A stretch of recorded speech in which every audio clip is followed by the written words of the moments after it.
کتنی بار فاروق صاحب آپ کو یہ آفر ہوئی ہے کہ فاروق ستار یہ پیسے لے لو اور ہماری پارٹی جوائن کر لو, چھوڑو ایم کیو ایم کو اور ہم آپ کو اتنا نوازیں گے؟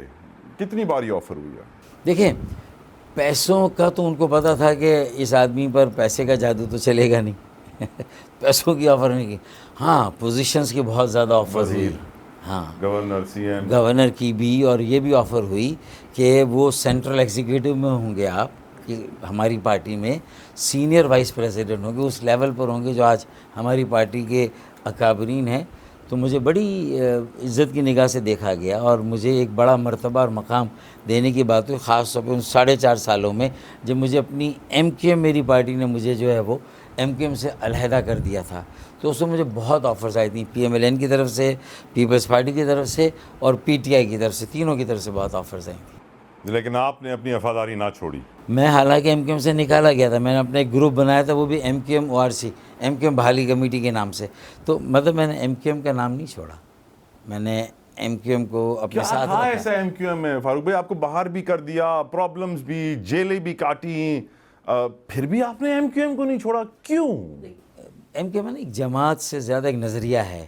اگر اس ملک میں صحیح معنوں میں مڈل کلاس اور ایک عام پاکستانی کا کوئی سیاسی مستقبل ہے اور اسی کے ذریعے سے اس کے بنیادی مسائل کا کوئی حل ہے اور اسی کے ذریعے سے اس کی ہر طرح کی امپاورمنٹ ہے, اسے بااختیار بنانا ہے, وہ سیاسی ہو, معاشی ہو, معاشرتی, سماجی ہو اور عدل اور انصاف کے حوالے سے بھی ہو, اسے امپاور کرنا ہے, تو میں سمجھتا ہوں کہ یہی ایک مڈل کلاس کا سیاسی عمل ہے, ایک اپنی محنت سے بننے والوں کا سیاسی عمل ہے کہ جس میں یہ امکان ہے. باقی مجھے نہیں لگتا کہ اگر ایم کیو ایم ختم ہو جاتی, اور کئی بار ایسے موقع ہے کہ ختم ہو جاتی, لیکن اللہ کے فضل و کرم سے اس ایم کیو ایم کو ختم ہونے سے بھی بچانے میں اللہ تعالیٰ نے مجھے ایک رول دیا. اور 22 اگست کو جب ملک کے خلاف نعرے لگے تھے تو 23 اگست کو میری پارٹی میں اور کوئی نہیں تھا جس کی اس بات کو سند کے طور پہ لیا جاتا کہ ہاں یہ واقعی میں جو یہ بات کہی جا رہی ہے یہ اب لندن سے الگ ہو گئے. تو میری بات کو مانا گیا اور مجھے مانا گیا کہ ہاں یہ بجا طور پر اس وقت ایم کیو ایم کے کا سب سے سینئر کارکن بھی ہے اور سینیورٹی کے ساتھ ساتھ. اور ہمیں جہاں تک یاد ہے, زیادہ پرانی بات نہیں ہے, وہ ویڈیوز کتنی وائرل ہوئی تھی کہ جب آپ کو گرفتار کیا جا رہا تھا, رینجرز والے آپ کے ساتھ کھڑے ہوئے تھے, بڑی بڑی مونچھوں والے, اور آپ کو لے گئے تھے اور پھر آپ اگلے دن آئے تھے. تو اتنا کچھ برداشت کیا آپ نے, یہ برداشت کہاں سے آئی؟